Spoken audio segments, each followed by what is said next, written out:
Hello, everyone. Welcome to our presentation, Conflict for the Conflict Averse. With my teammates, we are the Hudson Valley Highsteppers for the NYLA Developing Leaders Program 2020. My name is Christy Lee. I work at the SUNY New Paltz Library. My name is Kathy Riley, and I work at the Beekman Library as the Assistant Director and Adult Programmer. And my name is Melissa Tackey, and I'm the Director of the Castleton Public Library. So Christy will go ahead and get us started. Great. In this presentation, we are going to talk about conflicts. Yes, conflicts. For some of us, this can be a scary topic or something or situations we are not comfortable to deal with. We hope that after our presentation can provide some relief and at ease of handling conflicts and conflict situations. We will talk about the what, why, and how. Why conflicts are important in the workplace, and some suggested communication strategies to help in conflict resolutions.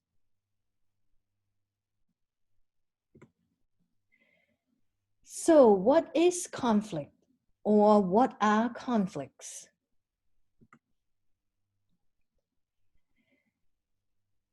Direct definitions from the dictionary. Conflict is clash, disagreement, incompatibility. Conflicts happen in situations that involve activities, people, feelings, and intentions. To sum it up, conflict is disagreement.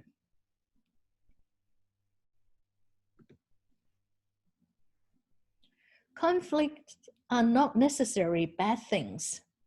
I think it depends on us as leaders how we respond to the situations. Leaders support differences of opinion and help individuals resolve conflict in a constructive manner when it threatens to become counterproductive to the organization's mission and strategic goals. So here we generalize the conflict situations as constructive versus destructive. Constructive is issue-based, focus on the problem solving. Destructive is emotional-driven, that has low probability of being resolved or not being resolvable at all. And now Melissa will talk more about how conflict can be beneficial. Thank you, Christy.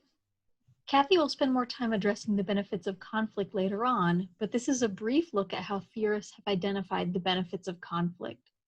The perspective of systems theory is that conflict is necessary for organizations and relationships to grow and adapt. Change is inevitable, and conflict is a result of change and a reaction to change. John Wagner and John Hollenbeck, who look at organizational behavior, identified 5 key benefits of conflict listed here on the slide. Conflict can be an opportunity to learn more about where we're at in our work relationships and our processes.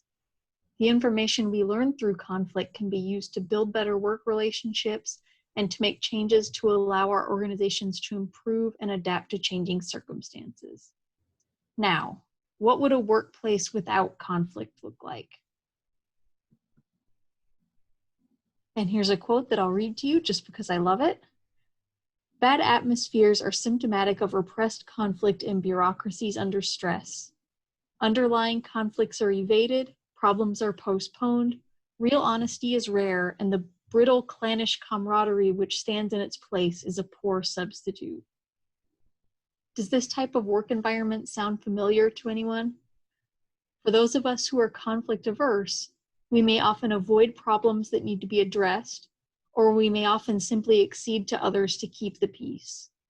This can lead to really unhelpful behaviors and attitudes, to name a few that I've had at times: burnout, passive-aggressive behavior, feeling like a martyr, and carrying resentments that grow and become more bitter over time. When we avoid conflict or try to please others all the time, We may think that we are being nice, quote unquote, or keeping our work environment on an even keel, but we aren't. We're contributing to the development of a bad atmosphere in our library. Now let's look at a specific approach to understanding conflict, the Thomas Kilmann conflict mode instrument. There are many different ways to understand and analyze styles of conflict.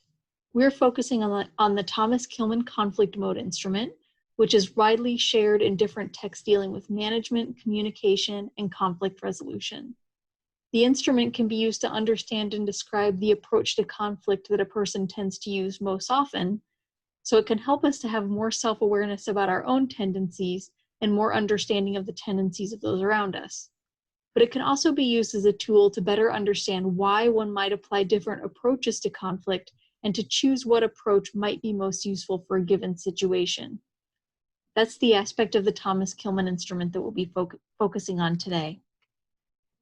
According to the instrument, there are two primary orientations toward conflict: concern for self, assertiveness, and concern for others, cooperativeness, each along a continuum represented by the two axes in the chart that you see here. Approaches with more focus on one's own interests and needs are closer to the top, while approaches with more focus on the interests and needs of others are closer to the right. I'm going to give you a brief description of each of the different approaches to conflict in the Thomas Kilmann instrument. Near the end of the presentation, we'll discuss situations where using each of these approaches might be helpful. Starting at the top left of the chart, competition is high on assertiveness and low on cooperativeness. This approach is win or lose, aiming to achieve one's own objectives regardless of the perspectives or objectives of others. Going to the top right of the chart, collaboration is high on both assertiveness and cooperativeness. The approach is to work together to develop mutually beneficial outcomes. At the center of the chart, compromise is in the middle of the spectrum for both assertiveness and cooperativeness. Like the competing approach, conflict is seen in win-lose terms, but the approach with compromise is for each party to give up something in order to gain something. At the bottom left of the chart, avoidance is low on both assertiveness and cooperativeness. Avoidance might take the form of neutrality, denial, or simply withdrawing. Finally, at the bottom right of the chart, accommodation is low on assertiveness and high on cooperativeness. A harmonious relationship with others is what is most valued here. This approach aims to meet the needs and interests of others at the expense of one's own interests. So that's the Thomas Kilmann conflict mode instrument in a nutshell. Now Kathy will talk more about why conflict is important. We're going to look at why conflict is important and how it affects the workplace. Next slide. What does the research say and how does it support workplace practices? There are many studies about conflict in the workplace. A general consensus in studies concludes that the management of conflict is multifactorial and many variables contribute to the resolution or management of conflict. Studies also suggest that more research is needed. Now let's look at the reasons to manage conflict in the workplace. The research supports that conflict is costly, leads to lower morale, and decreases productivity. It has the potential to reappear and progress to a more dangerous level of conflict, and it can escalate to the point where more formal actions are required, such as grievances, lawsuits, and human rights complaints. What are the benefits of managing and resolving conflicts in the workplace? In regards to the benefits, studies conclude that performance improves when consensus replaces conflict, and task conflict can boost team performance. It can also provide a platform for problem solving, mutual gain, human connection, and the development of character and strength.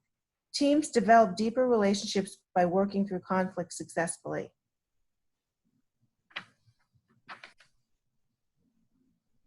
What are the factors for success?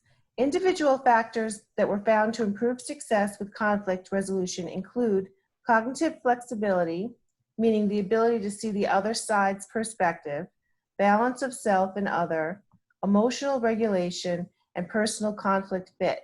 These attributes all correlate with levels of higher emotional intelligence. Also, task-related conflicts were found to be more easily resolved than relational conflicts. And now I'll talk about some of the organizational factors for successfully resolving conflict. Organizational factors for conflict success include training, programs, work group conflict interventions, and coaching and mediation. The environment must be open for communication, and the employees need to feel their input is valued. Many middle managers report experiencing more conflict than other employees because they get sandwiched between conflict from upper management and the employees they manage. In recent years, some personnel regulations and laws have eased, and human resource departments are allowing managers to greater latitude in making decisions. Many managers feel this is an area where they lack skills and are asking for greater support and training. And now Christy will talk about tips and strategies to resolve conflict. Thank you, Kathy. There are many different ways to handle and resolve conflict situations. Here are some suggestions. We came up with 4 communication tips and strategies. We'll talk about each in the next few slides. Remember, communication is key to any conflict resolution. Strategy 1, person versus problem. Focus on the problem and the primary goal of resolving the problem, not the personal feelings. Strategy 2, ask why. Be direct, honest, and respectful. Try to understand from the other person's perspective. Strategy 3, play fair. Be clear and ask others to be clear. Don't try to manipulate, only speak for yourself. Don't be passive-aggressive. Every opinion deserves to be heard. Strategy 4, create a win-win situation. This can be considered the optimum resolution goal. It would be the ideal outcome, but not always the case. But at least we can try. Pointers. Not every conflict has a winner or a loser. Try to come up with a solution that meets all needs, or at least find ways to agree. We all deal with conflicts in our workplace. Conflicts are unavoidable. As we mentioned before, conflicts and conflict resolutions are needed for organizational and professional growth. This is a brief summary or a plan of actions that we suggest in approaching, handling, or resolving conflicts. For the remaining time, we would like to give some examples of library work scenarios using the approaches based on Thomas Kilman's conflict mode instrument model that Melissa described earlier. These might not be the best example. We encourage others to use this exercise to practice or to discuss the conflict situations in their libraries. The first example, using the competition mode. In a suburban public library, the chair of the advisory board interfered with the hiring of a senior library position by recommending a friend's daughter who has no relevant library work experience. So applying this approach, open the job application process, select the best qualified candidate to hire for the position. And now Kathy will describe approaching a scenario using collaboration. When is collaboration best used? Well, when the issue is important to all involved and there is time to resolve the problem. Collaboration is valuable when consensus is necessary in order to implement a decision. Usually this mode of dealing with conflict arises from the competing mode, when both parties have strongly vested interests. This method of dealing with conflict represents the highest level of cooperativeness and assertiveness on the Thomas Kilmann instrument. A real-life scenario of collaboration in a library setting would consist of a small public library and a town recreation department that frequently offer similar programs and events that coincide with each other on the same dates and times. How do they resolve the conflict? In order to resolve the conflict, both parties agreed to meet and discuss working together rather than competing directly. Through meetings and enhanced communication over several months, both parties were able to work together and avoid direct competition while providing a greater range of activities to the community. Both parties had a vested interest in resolving the conflict by using the collaborative approach. And through the collaboration, a better working relationship was established. Now Melissa will talk about a scenario where compromise is a successful approach. Thank you, Kathy. Compromise is best used when the issue is moderately important and each party in the conflict can obtain part of their objectives, when the issue needs a quick solution so that the team can move on, or when used for a temporary resolution for an issue. In the scenario here, a public library and a historical society want to work together to create a historic walking tour, but each of the organizations wants the other to devote more time and money to the project.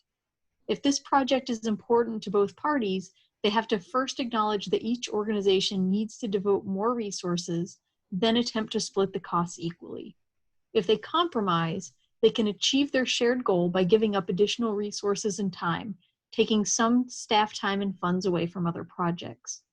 Compromising not only allows this particular project to be realized, but it also sets a base of understanding between the two organizations as to what a working relationship between the two will look like. Now, Christy will show us a scenario using avoidance to approach a conflict. Avoidance. Avoiding does not mean ignoring the problem. In this scenario, a library staff member was trying to help a coworker who was dealing with a personal crisis. By spending so much time to cover for someone else's work and mistakes, the staff member jeopardized her own career with poor performance. Applying this avoidance principle, refer the coworker in need to the employee assistance program or a supervisor or other counseling services. And now Melissa will present a scenario where a conflict is approached using accommodations. Thank you. Accommodation is best used when you realize that you're in the wrong, when the issue is more important to the other person than it is to you, when you want to make a gesture of goodwill or preserve harmony, or as in the example here, to allow for the development of employees as they experiment or take risks. In this scenario, the head of a youth services department is wary of a teen programming idea offered by a new librarian on staff. She worries that the program isn't a good idea.